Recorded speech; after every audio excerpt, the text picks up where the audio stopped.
नांदा सौख्यभरे या मालिकेतून घराघरात पोहोचलेली अभिनेत्री ऋतुजा बागवे आता लवकरच हिंदी मालिका विश्वात पदार्पण करणार आहे. स्टार प्लसच्या माटी से बंधी डोर या हिंदी मालिकेमध्ये ती दिसणार आहे. ऋतुजाने तिच्या सोशल मीडियावर या मालिकेचा प्रोमो शेअर केलाय. या मालिकेमध्ये ऋतुजा एका शेतकरी मुलीची भूमिका साकारणार आहे. मालिकेमध्ये ती नांगर चालवताना सुद्धा दिसणार आहे. या मालिकेत अंकित गुप्ता तिच्या सहकलाकाराच्या भूमिकेत आहे. प्रेक्षकांनी कमेंट्स करून ऋतुजाला या मालिकेसाठी शुभेच्छा दिल्यात.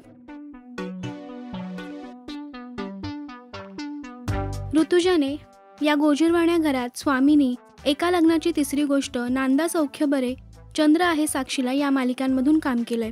नांदा सौख्यभरे या मालिकेतील तिची स्वानंदी ही भूमिका खूप गाजली. मालिकांसोबतच तिने अनेक सिनेमे आणि नाटकांमध्ये काम केलंय. अनन्या या नाटकासाठी तिला खूप पुरस्कारही मिळालेत. गेल्याच वर्षी तिचा लंडन मिसळ हा सिनेमा प्रदर्शित झाला. मराठी मालिकांमधून प्रेक्षकांचं मन जिंकून ऋतुजा आता हिंदी मालिकांमध्येही आपल्या कामाचा ठसा उमटवायला तयार आहे. तुम्ही किती उत्सुक आहात ऋतुजाला नव्या भूमिकेत पाहण्यासाठी? आम्हाला कमेंट्समध्ये नक्की सांगा.